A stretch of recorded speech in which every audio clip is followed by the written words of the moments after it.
அண்ணாவை தலைவராக மானசீக குருவாக ஏற்றுக்கொண்ட புரட்சி தலைவர் அவர்கள் இயக்கம் தொடங்கிய காலத்திலே இன்றைக்கு 52 ஆண்டுகளிலே 31 ஆண்டுகளுக்கு மேலே அண்ணா திராவிட முன்னேற்ற கழகம் ஆட்சி கட்டிலே இருக்கிறது.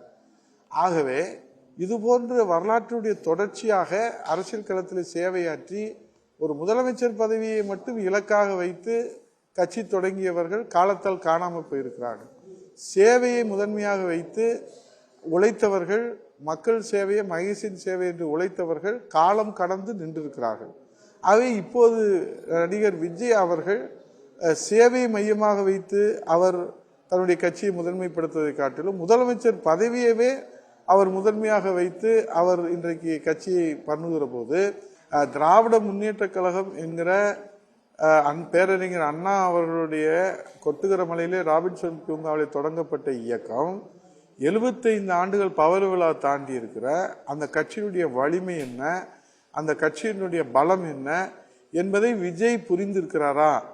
ஏனென்று சொன்னால் அந்த கட்சியை திமுகவுடைய ஆட்சியை வீழ்த்துவேன் என்று சொல்வதிலே ஒத்த கருத்து இருக்கிற தலைவர்கள் எல்லாம் ஒன்று சேர வேண்டும் என்று புரட்சி தமிழர் வருங்கால முதலமைச்சர் ஐயா எடப்பாடியார் அவர்கள் அழைப்பு விடுக்கிறார்கள்.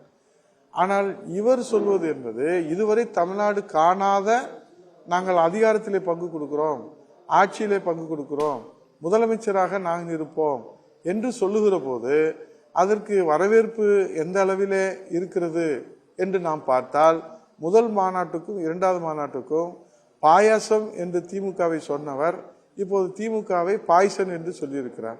அங்கே ஸ்டாலின் என்று சொன்னவர் இங்கே அங்கிள் ஸ்டாலின் என்று சொல்லியிருக்கிறார். இதுதான் வித்தியாசம் தெரிகிறது. முதல் மாநாட்டை விட ரெண்டாவது மாநாடு முதல் மாநாட்டை விட ரெண்டாவது மாநாட்டில் கூட்டம் குறைவு அல்லது கொள்கை நீர்த்து போயிருக்குன்னு பார்க்குறீங்களா?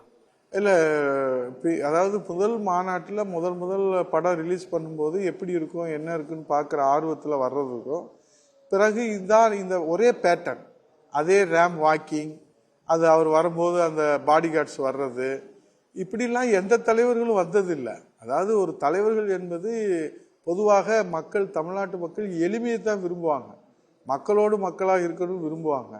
இவர் சிங்கம் என்னைக்காக தான் வெளியே வரும்னு சொல்றாரு. அப்ப சிங்கம் நாட்டுக்கு தேவையில்லை, காட்டுல தான் இருக்கணும், சிங்கம் நாட்டுக்குள்ள வராது. அப்போ எதை புரிஞ்சு பேசுறாரு புரியாம பேசுறாருன்னு தெரியல நமக்கு. இப்ப புரட்சி தலைவரையும் பேரறிஞர் அண்ணாவையும் இதுல வச்சிருக்கிறாரு. இப்ப முதல் கூட்டத்துல அது அவர் வைக்கல. என்ன முடிவு எடுக்கிறாரு, யாரு கேட்டு முடிவு எடுக்கிறாரு, எப்படி முடிவு எடுக்கிறாரு, அவரை பார்க்க வர்றவங்க வர்றத யாரும் மறுக்கல, எல்லாரும் பார்க்க வர்றாங்க. ஆனா அது ஓட்டாக மாற்றி இதுவரை அவர் காட்டி